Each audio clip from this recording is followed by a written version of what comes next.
Before officially starting this video, I wanted to share a little thought with you about bodybuilding. Bodybuilding is supposed to be a lifestyle, right? It is supposed to be fun, it's supposed to be doable, and we're all supposed to be enjoying what we're doing and reaping the benefits of our work in the gym, our diets, and actually seeing what we like when we look in the mirror.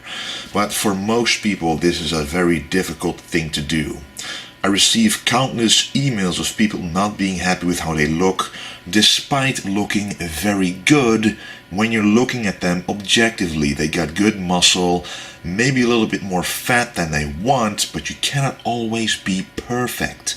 You gotta trust the process, guys, of what you're doing. When you're building muscle, right, you're going to gain a little fat. When you're cutting, you're not going to look as full as you normally are when bulking or maintaining your weight.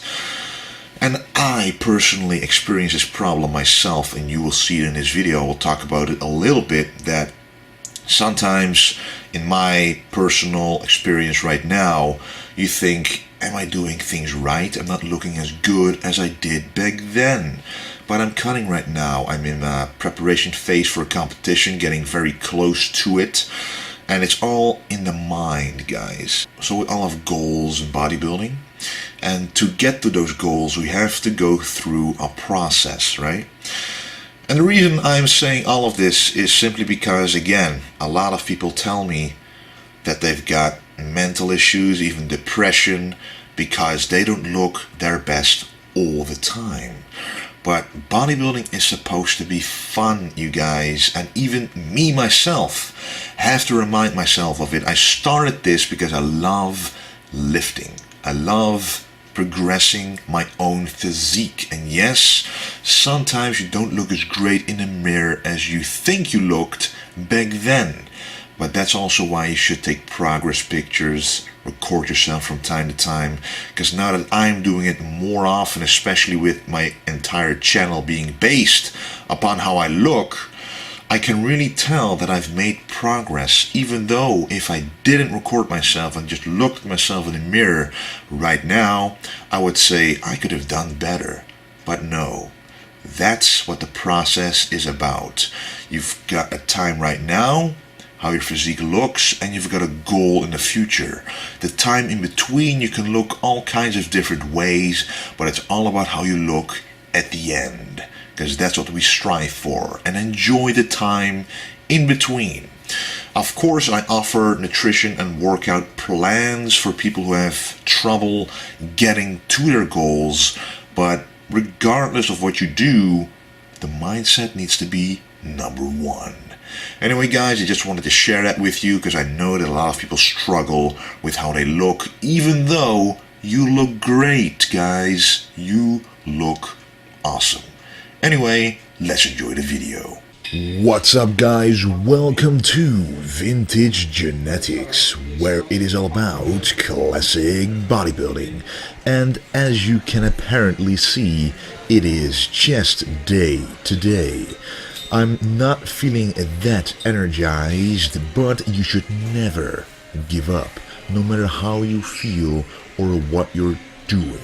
And what I mean with that is, right now I'm in contest prep mode, getting close to the contest, so pretty much no carbs in my system, no energy in my system, but I still gotta get the workout done. It's very difficult to get a pump, but as always, I like to start out my chest workouts with some kind of warm up, and I'm doing this by unilateral cable flies to really warm up the shoulders, warm up the joints right there a little bit, and the chest, of course, itself, right before doing the bench press. And this is a warm-up weight for me. I did one set before this as well. I like to do at least 2 to 3 warm-up sets on the bench press. I've heard too many stories of people ripping their chests, going too heavy too quickly. You don't even feel it coming, and it just happens, and that's what I want to avoid at all costs.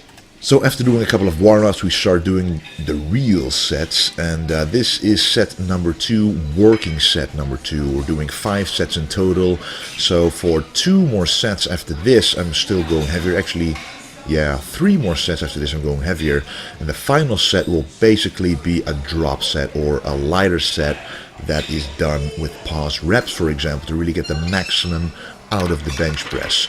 And as always, guys, let the bar drop all the way to your chest. Feel the stretch in the chest.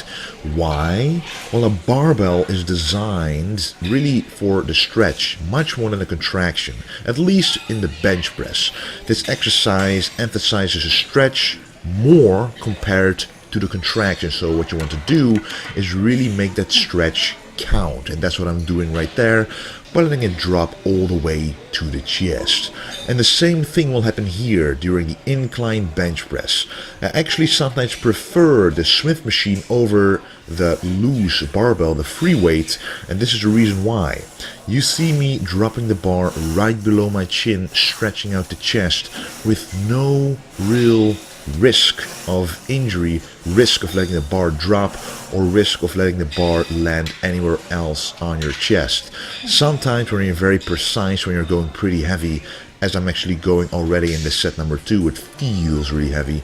But sometimes when you do that, you might accidentally lower the bar a little lower on your chest. And I mean not lower as in deeper, but actually lower on your chest, which puts a lot of stress on the shoulders. And that's why a lot of people have shoulder injuries, because they cannot really control the bar as much. And the Smith machine prevents you from making that mistake. So let the bar drop right under your chin, feel the stretch purely in the upper chest, and you will be golden. And then, because I like to hit the chest from all kinds of different angles, it is time for the decline bench press. This has been one of my favorites because, especially after having done 2 or 3 exercises already, the decline bench press, which is supposed to be the easiest press, actually becomes the most difficult one. And what I also like to do is really make sure that I feel my chest, because sometimes it's difficult to feel the chest on a barbell exercise, but after a couple of exercises, you will feel the stretch even more because your chest is pretty much pumped up already. Now that we did pretty much all barbell exercises, I really want to get a much better pump in the chest, because it is very difficult to get a pump, guys. If you're cutting, if you're in a contest prep, don't worry about getting a pump. Don't get insecure when you're in the gym and you look smaller than usual. That is part of the process. Your muscle glycogen is depleted for the reason of you losing fat. If it would be full all the time, if you looked full all the time, you wouldn't be doing a good job, because then there is still too much energy in the form of carbs in your muscle cells. So actually when you look flat in the gym, you're doing a good job. But anyway, what my main point is that you should try to get a pump in the gym as much as you can, but if you can't, don't worry about it, because it's only part of the process, and it'll get you much more results if you simply work out without thinking about stuff like that.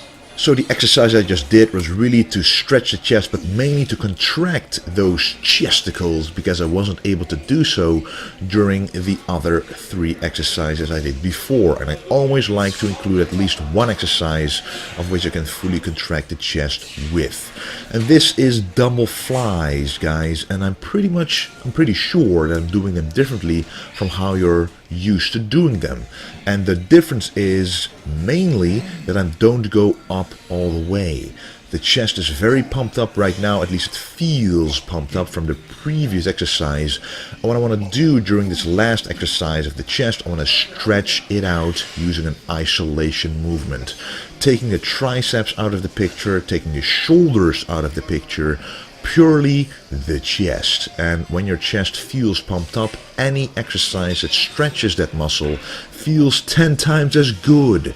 And that's why I'm only emphasizing the stretch right here. And trust me, it feels incredibly difficult. And when it feels incredibly difficult, it is incredibly beneficial to muscle preservation and growth.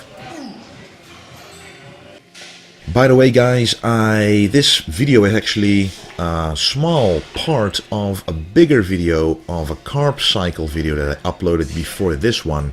So at this day that I'm training, it's actually a low carb day, which is part of the reason why I can't really get a pump. So if you're carb cycling and you're on a low day, just expect that to happen, because then you know you're on the right track. Anyway, I'm doing here some lying tricep extensions with a dumbbell, and this has become one of my favorite new exercises for the triceps, because for me, triceps have always been a weak point, so I gotta find exercises that I can actually feel in the muscle, and this is one of them. So what I do is I try to stretch the tricep by going all the way behind my head with the dumbbells, and when going upwards, in order to fully contract the triceps, I turn my wrists inwards. This actually then looks like a rope pushdown, but then with dumbbells reversed. So that is a familiar movement during which you contract the triceps. So doing it with dumbbells like this actually makes it a lot easier to both stretch and contract those triceps. And then this is one of my staples right now to really build those triceps. I will use this exercise during my bulking phase especially much, because then it's actually time to build some muscle. But right here I'm doing skull crushers a little differently than usual. If you look at my videos more often, you know what I'm talking about. Don't drop the bar to your forehead and go straight up. No. To fully activate those triceps without hurting your joints, go with the bar to your hairline, to your upper forehead, and then push the bar backwards and upwards at the same time. This causes a full tricep flexion and stretch at the bottom.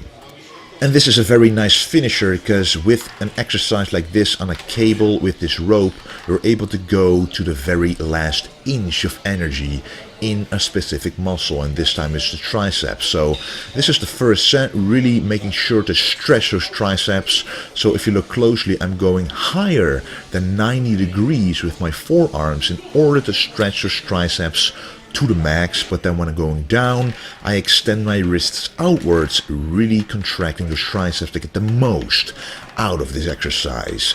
And after this one, which is not a video, I did a drop set starting with 40 kilos, then going to 30, going to 20, until I'm all dead in those triceps, to be resurrected again the next day with some extra growth. Anyway guys, I want to thank you for watching. I want to thank you for your support. And don't forget to stay